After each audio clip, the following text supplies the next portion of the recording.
ठीक है, same species के एनिमल्स कर सकते हैं, लेकिन आपके पास किसी और स्पीशी के ऑर्गेनिज्म के साथ भी हो सकता है। लेकिन ज़्यादातर ये होता क्या है कि सेम स्पीशी के ऑर्गेनिज्म के साथ ही जो एग्रेसिव बिहेवियर शो किया जाता है, जिसको हम जनरल टर्म में एग्रेसिव बिहेवियर कहते हैं, वो आपके पास एगोनास्टिक बिहेवियर है। या हम ऐसा भी कह सकते हैं कि ये आपके पास कंपटीशन होता है फूड के लिए, शेल्टर के लिए, मैटिंग पार्टनर के लिए।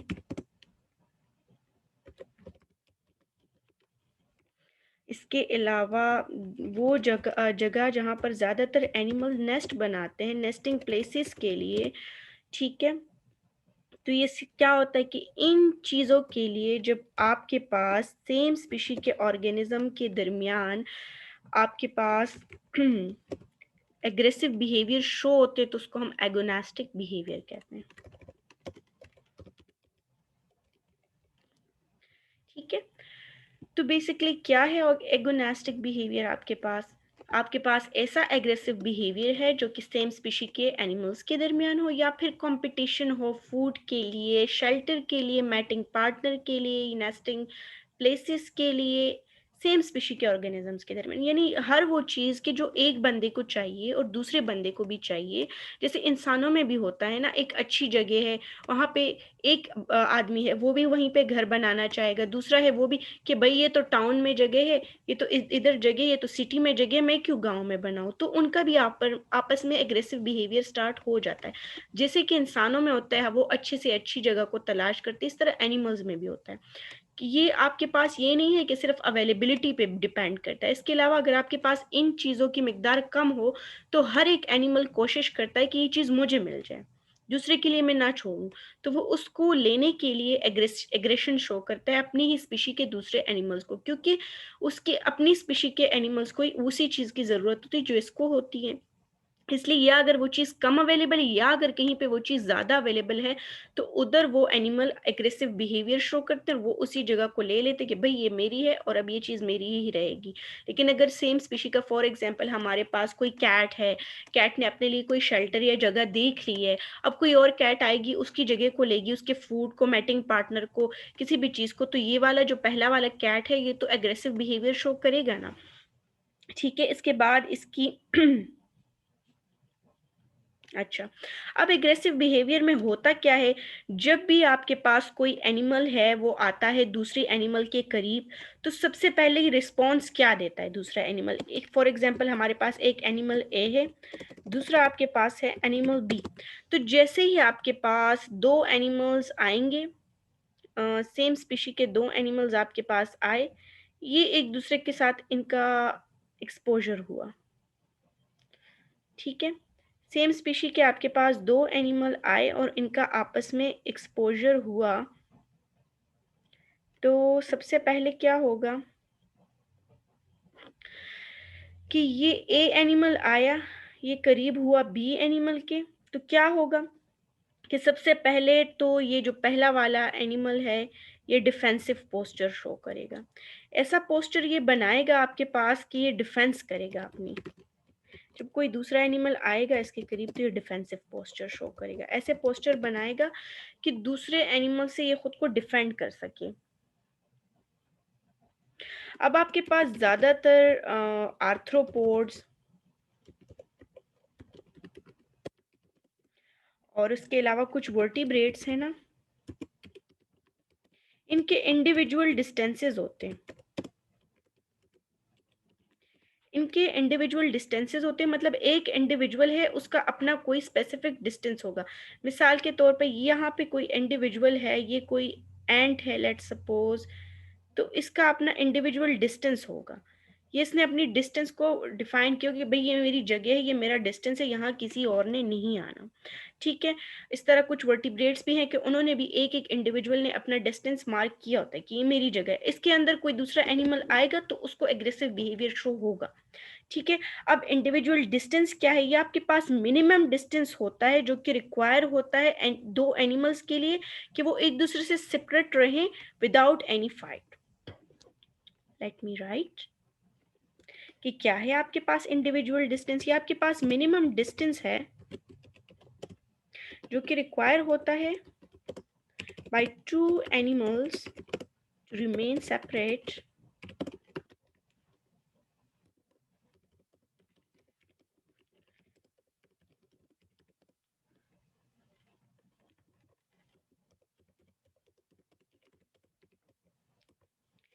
किसी भी फाइट के बगैर एक दूसरे से जब वो सेपरेट रहते हैं दो एनिमल्स, तो उस मिनिमम डिस्टेंस को इंडिविजुअल डिस्टेंस कहते हैं। तो कहा कि कुछ आर्थ्रोपोड्स हैं, कुछ आपके पास वर्टिब्रेट्स हैं, उनके इंडिविजुअल डिस्टेंसेस होते हैं। अब आपके पास टेरिटरी होती है किसी भी एनिमल की, उसी टेरिटरी के अंदर वो एनिमल्स क्या करते हैं, वो आपके पास food, shelter, nest material, space जिसमें वो अपने यंग वंस को रेयर करते हैं, वो सारे स्पेसेस होते हैं। उसमें क्या होता है कि सिर्फ सेम स्पीशी के एनिमल्स ही आ सकते हैं और उस स्पेस को यूटिलाइज कर सकते हैं। ठीक है,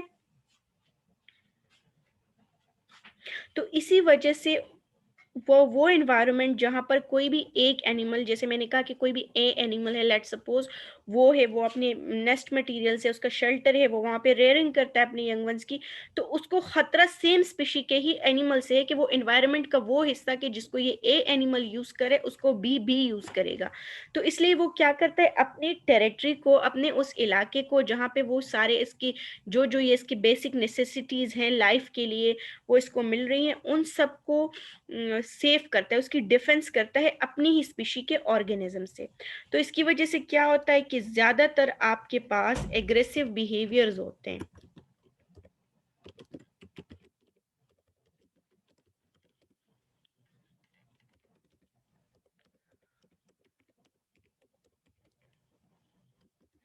आपके पास जो टेरिटोरियल बाउंड्रीज होती है ना, जो इन्होंने अपनी टेरिटरीज डिफाइन की होती है कि भाई ये मेरा इलाका है, किसी भी एनिमल ने, तो उसकी बाउंड्रीज पे आपके पास ज्यादातर एग्रेसिव बिहेवियर होते हैं।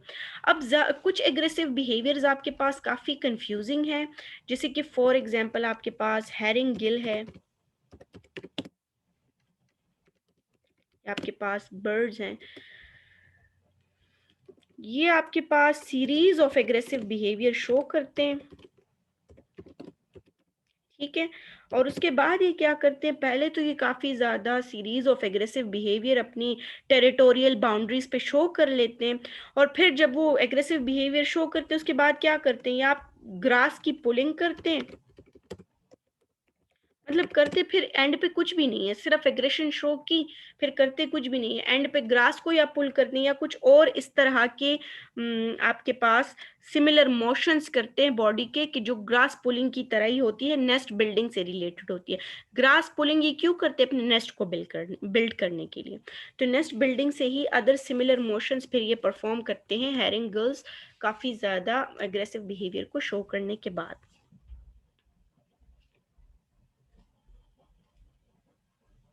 अच्छा, अब जो आपके पास सेम स्पीशी में फाइट्स होती है ना, सेम स्पीशी के दरमियान जो आपके पास फाइट्स होती हैं, काफी रेयरली जो है ना तो फिजिकल डैमेज में रिजल्ट करती हैं। मतलब सिर्फ इतना होता है कि ये आपके पास एक एनिमल है, वो दूसरे एनिमल को सिर्फ डराता है अपने एग्रेसिव बिहेवियर से, उसको फिजिकल डैमेज नहीं करता। बहुत कम केसेस ऐसे होते हैं कि जिसमें एक एनिमल है उसने दूसरे एनिमल को फिजिकली डैमेज, नुकसान भी पहुंचाया है। अब क्या होता है कि इनमें आपके पास एक एनिमल होता है जो एग्रेसिव बिहेवियर शो करता है, वो एक विनर होता है, दूसरा आपके पास लूजर होता है। ठीक है, अब जिसने एग्रेसिव बिहेवियर शो किया, अपनी चीजों को प्रोटेक्ट करे, अपनी टेरिटरी को, अपने मैटिंग पार्टनर को, फूड को, शेल्टर को, हर एक चीज जो भी है उसका, उसको प्रोटेक्ट करे, तो वो आपके पास विनर हो गया। अब जो दूसरा है जो किससे डर गया है, तो वो उसके पास लूजर होगा। तो जो विन करता है ना, तो वो आपके पास डाउनवर्ड पोस्चर पहले शो करता है। For example, let me draw here, आपके पास लेट सपोज ये एक कोई भी एक एनिमल है।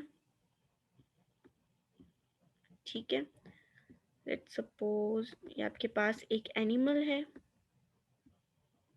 ठीक है, ये आपके पास विनर हो गया। अब यहाँ पे आपके पास दूसरा एनिमल है, ये आपके पास हो गया लूजर।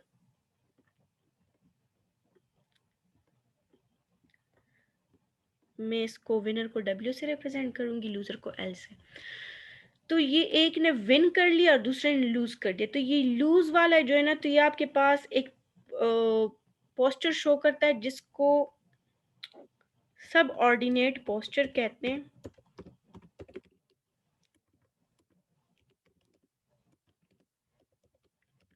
बिल्कुल झुक जाता है, डर जाता है, इस तरह से शो करता है कि जैसे मैं बिल्कुल डर गया हूँ, ऐसा शो करता है ये लूजर के मैं डर गया हूँ, झुक सा जाता है और इस तरह के पोस्टर शो करता है। तो विनर को शो कर देता है कि भाई तुम जीत गए हो और मैं हार गया हूँ, बस सर झुका देता है, हार मान जाता है अपनी।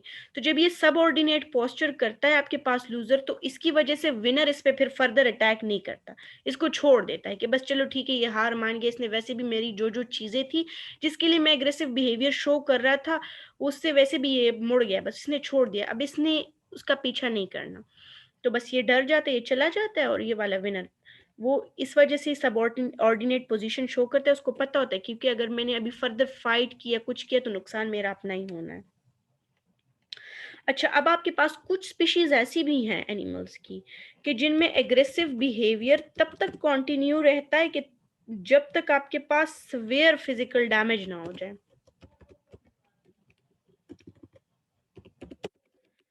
मतलब जो उसके अपने स्पीशी का एनिमल होता है तब तक उसके साथ एग्रेसिव बिहेवियर शो करते कि जब तक उसको शदीद किस्म का नुकसान ना पहुंचाते।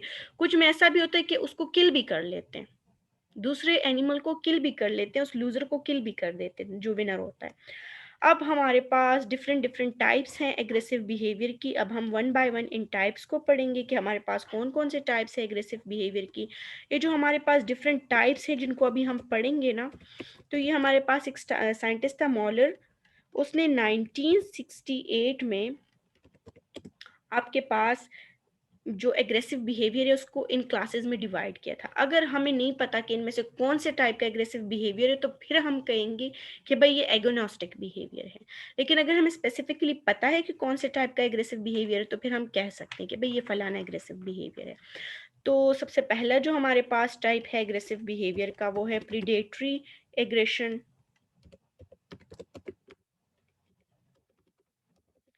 अच्छा, प्रीडेटरी एग्रेशन जो है ना, तो ये आपके पास ये कैसे इनिशिएट होता है, एक एनिमल में प्रीडेटरी एग्रेशन कब स्टार्ट होता है? ये आपके पास बहुत ही स्मॉल सा स्टिमुलस भी आएगा ना, उससे भी ये इनिशिएट हो जाता है। छोटा सा भी स्टिमुलस आएगा उसकी वजह से आपके पास प्रीडेटरी एग्रेशन वो जो है तो स्टिमुलेट हो जाएगा, वो स्टिमुलेट हो जाएगा एनिमल के भाई नहीं, उसे एग्रेशन आ जाएगी कि ये मेरा शिकार कर रहा है। ठीक है, अब इस पे आपके पास जो गोनेडल हार्मोन्स है ना उनका कुछ असर है, उनका थोड़ा सा असर है इस पे, कोई स्लाइट असर है, स्लाइटली इन्फ्लुएंस करते हैं उसको। जो आपके पास प्रीडेटरी एग्रेशन है ये बढ़ भी सकता है और कम भी हो सकता है गोनेडल हार्मोन्स की प्रेजेंस और एब्सेंस की वजह से। अब आपके पास कौन सा हिस्सा है ब्रेन का एनिमल्स का जो इन्वॉल्व है प्रीडेटरी एग्रेशन में? तो आपके पास हाइपोथैलेमस जो है ना वो इन्वॉल्व है आपके पास प्रीडेटरी एग्रेशन में। ठीक है, ये हो गई आपके पास एक टाइप की एग्रेशन, प्रीडेटरी एग्रेशन। ठीक है, अब इसके बाद हमने पढ़ना है दूसरा टाइप एग्रेशन का। दूसरा है हमारे पास इंटरमेल एग्रेशन, मतलब मेल्स के दरमियान जो होगा।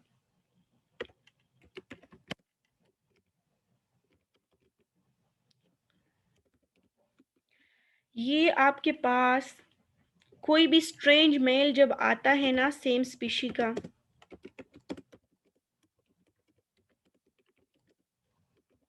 सेम स्पीशी का कोई भी स्ट्रेंज मेल आता है ना तो आपके पास इंटरमेल एग्रेशन स्टार्ट हो जाती है। जैसे हमने स्टिकल बैक में पढ़ा था कि कोई भी दूसरा मेल आएगा टेरिटरी में एंटर होगा स्वॉलन बैली के साथ, तो ये क्या करेगा, directly aggressive behaviour sticker back show कर रहा था। क्यों? क्योंकि स्ट्रेंज मेल आ रहा था, दूसरा मेल स्टिकल बैक।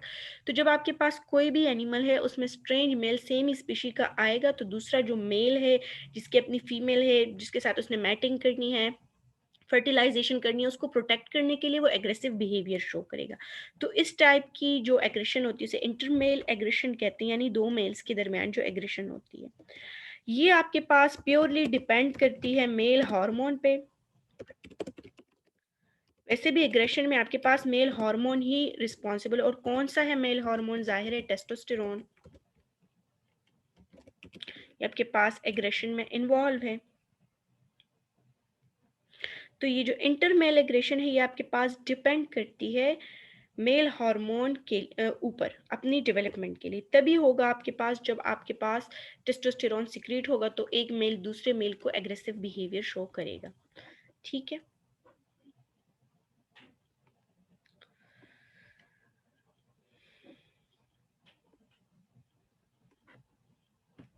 ये आपके पास दूसरी टाइप होगी। अब हम इसके बाद पढ़ेंगे नेक्स्ट टाइप की एग्रेशन कि भाई फिर और कौन सी एग्रेशन होती है। एक फियर इंड्यूस्ड एग्रेशन भी है आपके पास। अब एक एनिमल है वो डर जाता है दूसरे एनिमल से, तो इसलिए एग्रेशन शो करता है, डर के मारे वो एग्रेशन शो करता है।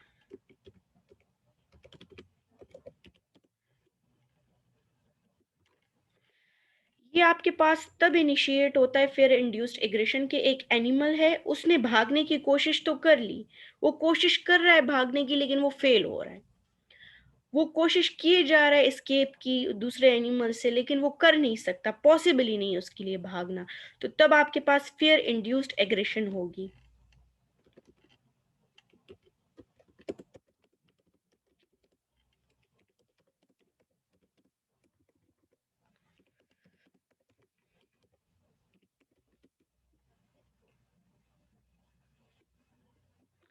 अब इसमें आपके पास कौन से न्यूरल बेसिस जो है वो इन्वॉल्व है, न्यूरोनल बेसिस हैं, वो आपके पास इसमें इसकी जो स्टिमुलेशन है वो इंक्रीज होती है जब आपके पास इंटीरियर पोर्शन जो है, इंटीरियर हाइपोथैलेमस, यानी हाइपोथैलेमस का जो थैलेमस का जो इंटीरियर पोर्शन है, या फिर जो वेंट्रोमीडियल न्यूक्लियस है।